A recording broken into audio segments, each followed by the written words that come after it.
Hello बच्चों, आप लोगों का हमारे चैनल में स्वागत है जिसका नाम पाठशाला है। और वीडियो अच्छा लगे तो लाइक कीजिएगा, चैनल को सब्सक्राइब करना ना भूलिएगा। चलिए अब जो है हिंदी का पाठ। माँ का एक कहानी। बेटा समझ लिया क्या तूने मुझे अपनी नानी। माँ जो है बेटा जो है सिद्धार्थ जो है कहता है कि माँ मुझे एक कहानी सुनाओ। तो माँ कहती है बेटा क्या तूने मुझे अपनी नानी समझ लिया है, जो कि बार बार मैं जो हूँ कहानी बताते रहूँ। कहती है कहती है मुझसे यह चेटी तू मेरी नानी की बेटी। चेटी मतलब एक तरह से दासी, मतलब दासी मुझसे कहती है कि ये तेरी जो है नानी की बेटी जो तुम्हारी माँ है। कह माँ एक कह लेटी ही लेटी, मतलब माँ से कहता है माँ तू लेटी ही लेटी कह, मतलब जो है उठने की ज़रूरत नहीं, तुम लेटे ही लेटे जो है मुझसे बता दो एक कहानी। राजा था या रानी, मतलब उसमें राजा था, कहानी में था या रानी। माँ कह एक कहानी, मतलब उस माँ एक कहानी बता जिसमें राजा था या रानी, इतना बता दे कहानी। तू है हठी मन धन मेरा, मैं सुन उपवन में बड़े सवेरे तात भ्रमण करते थे तेरे। मतलब इसका मतलब है कि माँ कह रही है कि तू है हठी, मतलब तू बहुत ही जिद्दी है। मान धन मेरे, मतलब मेरे धन तू मेरे मान, मेरी बात मान। सुन उपवन में बड़े सवेरे, मतलब उपवन मतलब बगीचा, बगीचे में जो है बड़े सवेरे मतलब सुबह सुबह तात भ्रमण करते थे तेरे। तात मतलब पिताजी जो हैं वो भ्रमण घूम रहे थे, वो भी सवेरे सवेरे तात भ्रमण करते थे तेरे। चलिए आप नेक्स्ट देखा जाए। हाँ, जहाँ सुरभि मनमानी। सुरभि मनमानी, सुरभि मतलब चारों तरफ सुगंध ही सुगंध। हाँ माँ, हाँ माँ मैं यही कहानी, मतलब माँ से बेटा कहता है माँ माँ यही कहानी मुझे सुनना है। फिर माँ कहती है वण वण के फूल खिले थे, झलमल झलमल है हिम बिंदु झीले थे। मतलब वण वण मतलब रंग, कई रंग के फूल खिले थे उस उपवन में। झलमल कर हिम बिंदु झीले थे, मतलब झलमल मतलब ओस की बूंदे जो हैं बर्फ की तरह जो है हिल रहे थे। हल्के झोंके हिले मिले थे, मतलब हवा धीरे धीरे चल रही थी। लहराता था पानी, पानी भी जो है वो बगीचे के पास पानी जो है वो लहराता था, मतलब इधर से उधर लहरा बह रहा था। हाँ हाँ यही कहानी। माँ से कहता है बेटा कि माँ यही कहानी मुझे सुनना था जो आप हमें बता रही हैं। गाते थे खग कल कल स्वर में, मतलब गाते थे मतलब कौन से गाते थे, खग पक्षी जो है वो धीरे धीरे गा रहे थे। सहसा एक हंस ऊपर से, मतलब अचानक, सहसा मतलब अचानक एक हंस जो है ऊपर से क्या होता है गिरा, गिरा विद्ध होकर खरसर से। मतलब गिरा जो हंस जो है ऊपर से गिर जाता है, विद्ध मतलब घायल होकर, चोटिल होकर जो है गिरता है खरसर से। हुई पक्ष की हानि, मतलब हुई पक्ष मतलब पंख की हानि होती है, मतलब उसके पंख में जो है चोट लग जाता है। हुई पक्ष की हानि करुणा भरी कहानी, मतलब ये कहानी करुणा है, मतलब बहुत ही तकलीफ वाली जो है कहानी है। चौक उन्होंने उन्होंने उसे उठाया, मतलब घायल पक्षी को जो है जो हंस है उसे तुम्हारे पिताजी जो है हैरान होकर उठाते हैं। नया जन्म सा उसने पाया, मतलब जैसे ही हंस को उठा लेते हैं एक प्रकार से ने हंस को जो है जीवन दान दिया। नया जन्म सा उसने पाया, इतने में आखेट आया। आखेट मतलब जो शिकार करने वाला, मतलब जो शिकार करने वाला जो है आ जाता है अपने पक्षी को ढूंढने जो उसने शिकार किया था। लक्ष्य सिद्धि का मानी, मतलब कहता है मेरा लक्ष्य है, मैंने इसे सिद्ध किया है, मैंने पाया है, इसलिए जो है लक्ष्य सिद्ध की मानी कोमल कठिन कहानी। ये जो कहानी है वो कोमल भी है और कठिन है, मुश्किल है कहानी। माँ खुद कहो यही कहानी। माँ जो है आप यही कहानी बताइए, इसके आगे क्या होता है, माँ से कहता है। चलिए हाँ, मांगा उसने आहत पक्षी, मतलब वो जो है आखिर जो आता है कहता है मुझे वो आहत पक्षी मतलब घायल पक्षी चाहिए। तेरे तात किंतु थे रक्षी, मतलब कि तेरे तात मतलब पिताजी, तेरे पिताजी जो हैं एक प्रकार से रक्षक थे, रक्षा करने वाले। तब उसने जो था खगभक्षी, तब जो है खगभक्षी मतलब जिसने शिकार किया था, उसने कहता है हट करने की ठानी, मतलब हट कर मतलब वो जिद कर रहा था। हट मतलब जिद। हट करने की ठानी, हट करने की ठानी, अब बढ़ चली कहानी। अब ये इस दोनों में जो है विवाद होने लगा, तो इससे जो है कहानी और बढ़ी। हुआ विवाद सदर निर्दय में, मतलब हुआ विवाद मतलब दोनों में जो है विवाद होता है, एक प्रकार से बहस होती है, एक बचाने वाला एक निर्दयी वाले में, दोनों में। अभय आग्रही थे स्व विषय में, मतलब दोनों ही जो हैं आग्रह थे, मतलब दोनों ही देने को तैयार नहीं थे।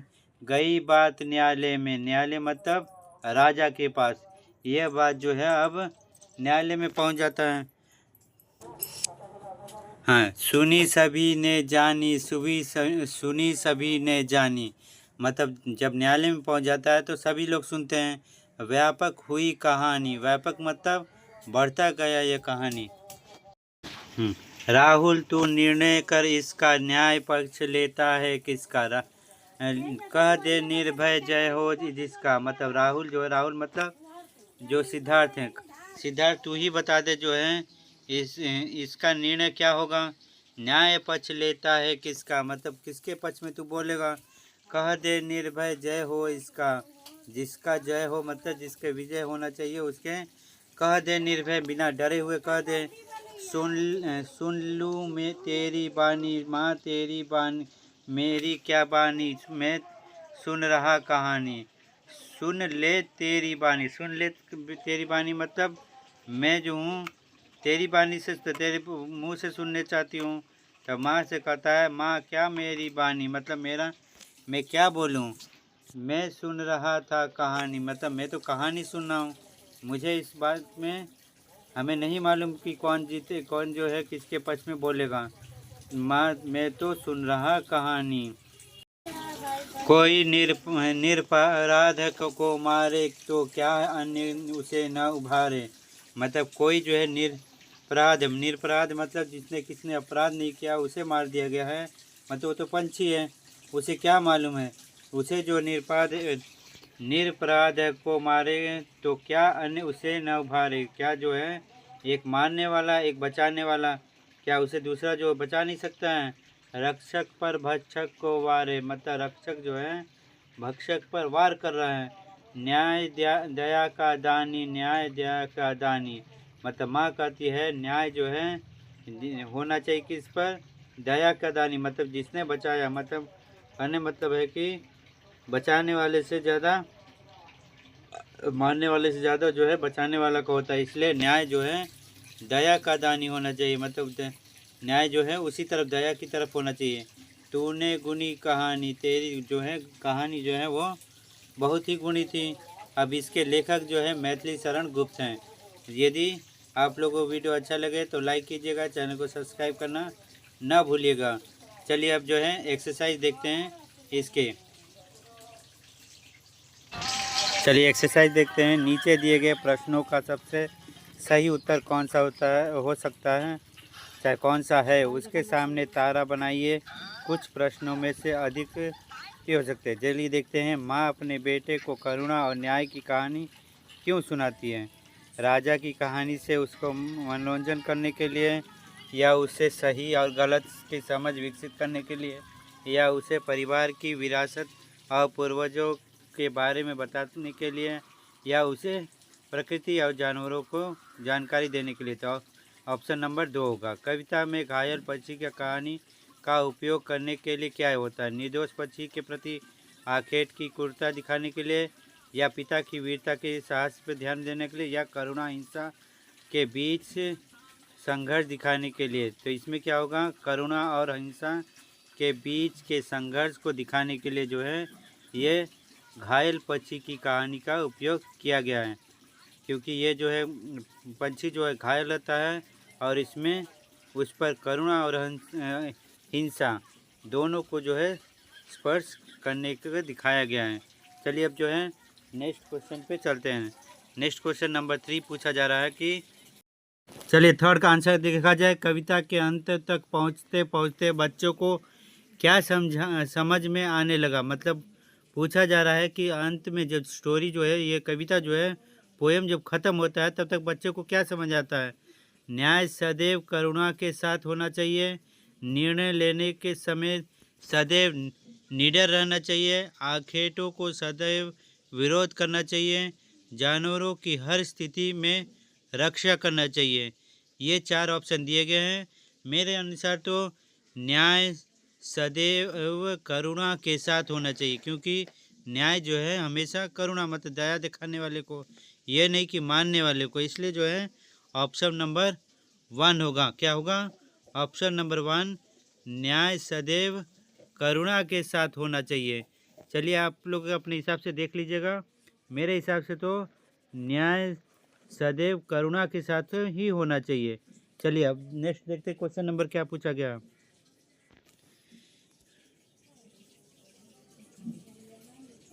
चलिए देखते हैं इस पाठ में अपने माँ और पुत्र के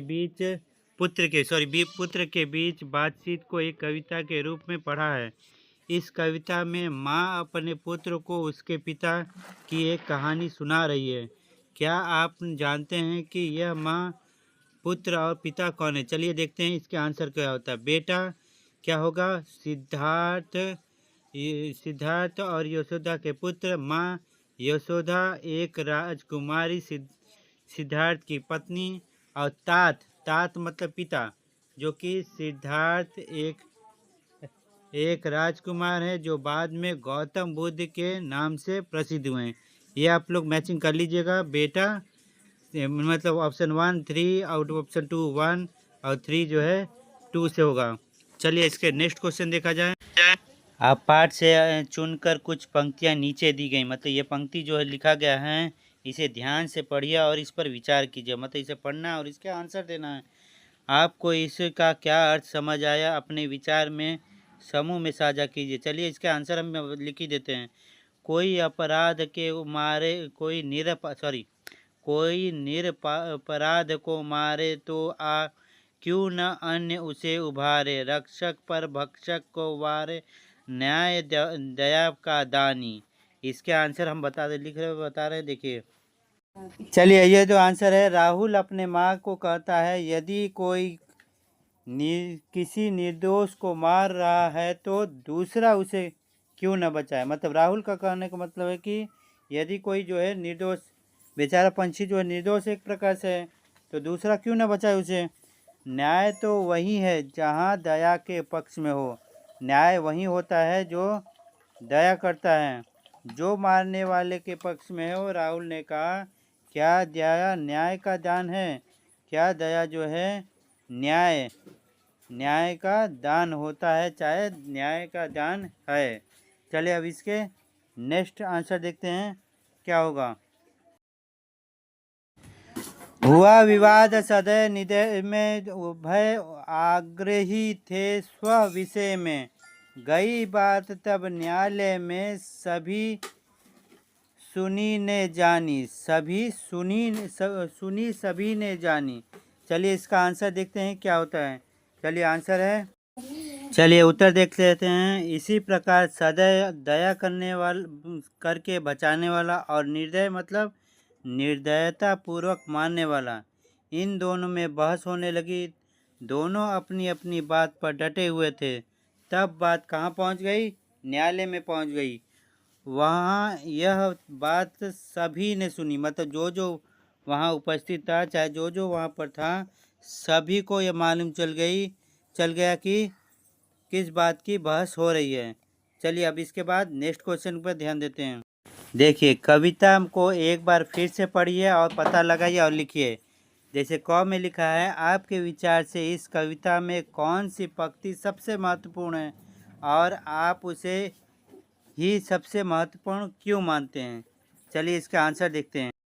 चलिए मेरे विचार से चौक उन्होंने उसे उठाया, नया जन्म सा उसने पाया।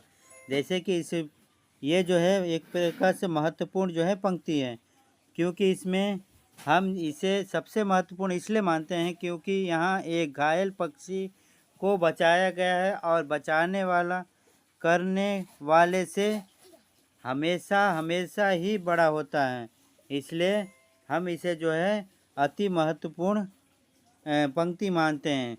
जो कि लिखा है, चौक उन्होंने उसे उठाया, नया जन्म सा उसने पाया। चलिए चलिए अब ख का देखा जाए, क्या लिखा है। आखेट और बच्चे के पिता के बीच तर्क वितर्क क्यों हुआ। मतलब आखेट और बच्चे के पिता के साथ तर्क वितर्क मतलब बहस किस बात को हुआ और क्यों हुआ। चलिए इसका आंसर देखते हैं। ख का आंसर देखते हैं। आखेट अर्थात शिकारी शिकार ने हंस का मांस खाने के लिए उसका शिकार किया था, अतः वह हंस पर अपना हक जताता था। जबकि बच्चे के पिता द्वारा घायल हंस की जान बचाई गई थी, इसलिए वे उस पर अपना अधिकार जताते हैं। दोनों ने हंस पर अपना अपना अधिकार जताने के लिए तर्क वितर्क किए होंगे। चलिए इसके आंसर आपने जान गए।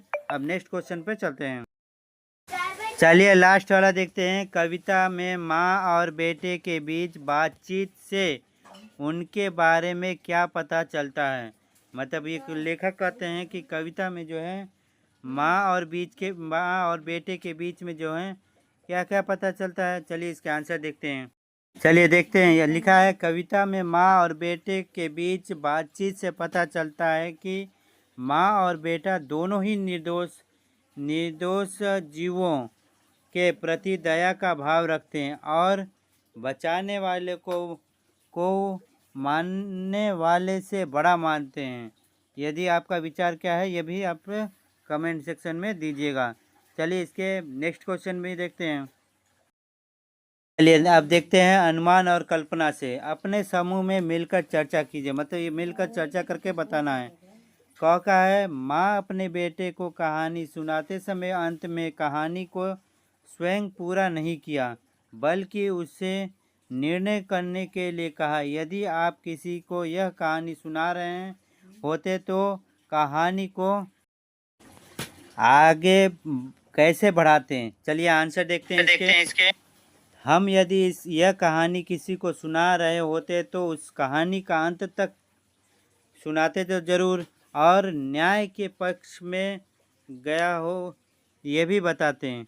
कहानी को सुनाने के पीछे हमारा मकसद जीवों पर दया करना और उन्हें बचाने का संदेश देना होता है। दोनों ही होता है, बचाना और उसे जीवन देना, दोनों ही जो है हमारा मकसद होना चाहिए, चाहे है। चलिए अब देखते हैं। मान लीजिए कि ग का आंसर देखते हैं। मान लीजिए कि माँ ने जो कहानी सुनाई है आप भी उसके एक पात्र हैं, तो आप कौन सा पात्र बनना चाहेंगे और क्यों बनना चाहेंगे। तीर चलाने वाला, पक्षी को बचाने वाला व्यक्ति, या न्यायाधीश, या कोई अन्य पात्र जो आपको कहानी में जोड़ना चाहिए। यदि हमें पूछा जाए तो हम बनेंगे पक्षी को बचाने वाला व्यक्ति। ये नंबर 3 होगा।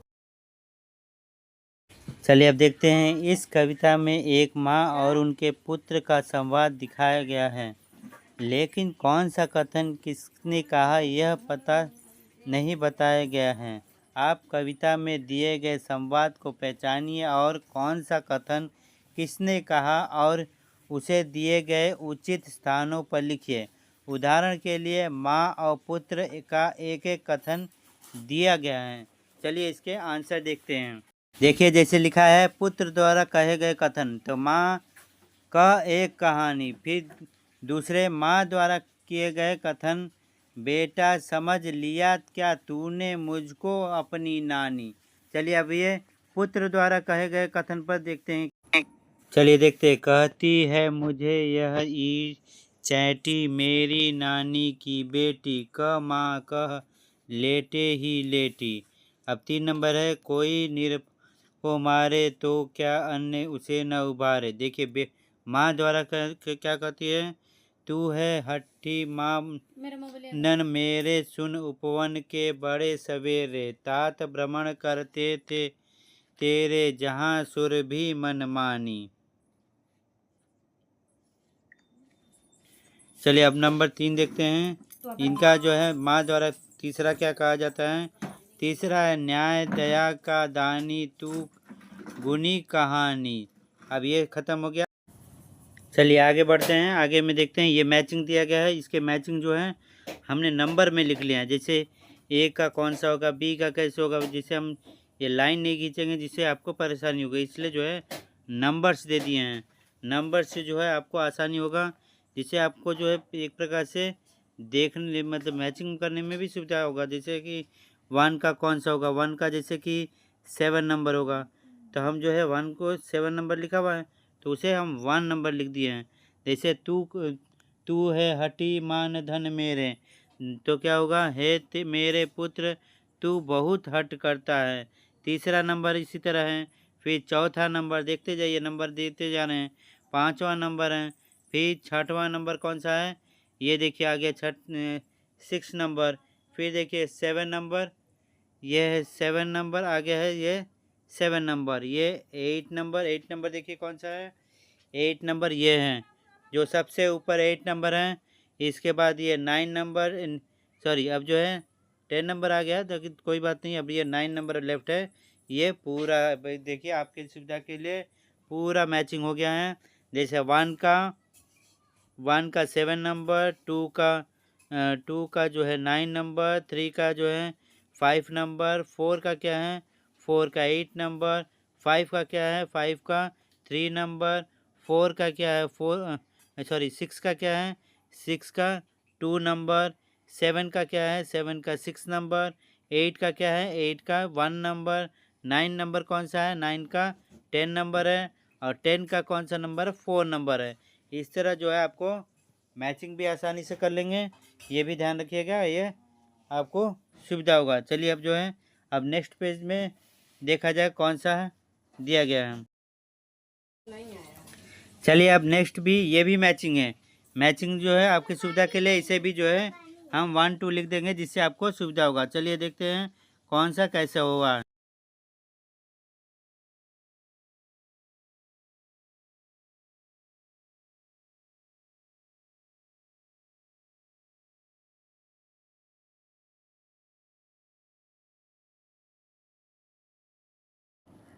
ये देखिए 1 2 3 इस तरह लिख दे रहे हैं।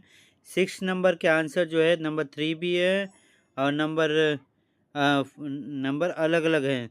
जैसे कि 6 नंबर के आंसर जो है कई नंबर से मैचिंग हो रहे हैं। जैसे कि 3 लिखा हुआ है, 3 के अलावा जो है 8 नंबर और 5 नंबर जो है, तीनों का आंसर एक ही है। इसलिए जो है आप देख लीजिएगा, और ये मैचिंग यहीं फिनिश करते हैं। चलिए नेक्स्ट देखते हैं इसके बाद क्या आंसर आगे के।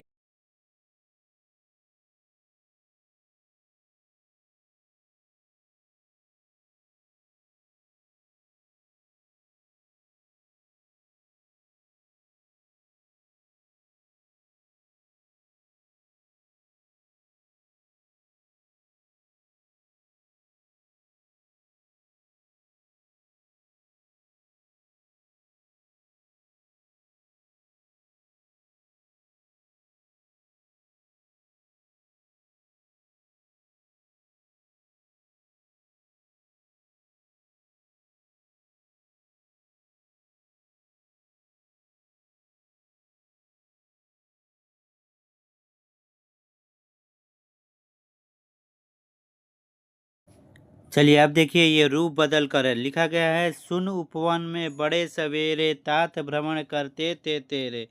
कविता की इन पंक्तियों को निम्न प्रकार से बदल कर लिखे। जैसे सुनो, आपके पिता एक उपवन में बहुत सवेरे भ्रमण किया करते थे। अब आप ही पाठ के किसी एक पद को एक अनुच्छेद रूप में लिखे। अनुच्छेद मतलब एक प्रकार से कविता के रूप में उसके मीनिंग सभी लिखने हैं। चलिए जो है इसके देखा जाए उत्तर क्या होगा। मांगा उसने आहत पक्षी तेरे तात किंतु थे रक्षी। अब देखिए, अब उसने आहत पक्षी को मांगा, किंतु तेरे तात मतलब तेरे पिताजी जो है वे तात जो है मतलब पिताजी वो रक्षा करने वाले थे। चलिए इसके आंसर हो गए। अब नेक्स्ट देखा जाए। हमारे देश और विश्व में अनेक कहानियाँ लोग एक दूसरे को सैकड़ों हजारों सालों में सुनते सुनाते रहे हैं। इन कहानियों की लोक कथाएँ कहते हैं। आप घर के आसपास सुनाई जाने वाली किसी लोक कथा को लिखकर कक्ष में सुनाइए। मतलब ये सुनाना है। जिस भाषा में लोक कथा सुनी थी उसी भाषा में चलिए अपने मन से कर लीजिएगा। आप पहेली पे ध्यान देते हैं। पूछा जाता है कि चलिए देखिए क्या लिखा है। नीचे दिए गए पहेली को उनके उत्तर आपको कविता में से मिल जाएंगे। मतलब इनका ये जो पहेली दिया गया है इसके उत्तर जो है आपको उसमें से निकालना है। किसमें से? जो कविता दिया गया है ना। पहले पहेली देखते हैं। नानी की बेटी है कौन, मामा की बहना है कौन, भाई के पिता की कौन, भाभी है या चाची की कौन। मतलब पूछा जा रहा है कि नानी की बेटी है कौन, मतलब नानी की बेटी कौन होगा? माँ ही होगा। मामा की बहन वो भी तुम्हारी माँ ही होगी। भैया के पिता की कौन? भैया वो भी जो है माँ ही होगी। भाभी है चाचा की कौन? भाभी जो है वो भी एक प्रकार से माँ है। तो इसका उत्तर होगा आंसर माँ। चलिए दूसरा देखते हैं। आसमान में उड़ उड़ जाए, तरह तरह के गाने गाए, पर फैला कर करता सैर, दो हैं उसके पर और पैर। तो ये क्या है? ये पिक्चर में ही दिख रहा है। तो ये क्या है? पक्षी। क्या है? पक्षी। नंबर 2 का पहले का आंसर है।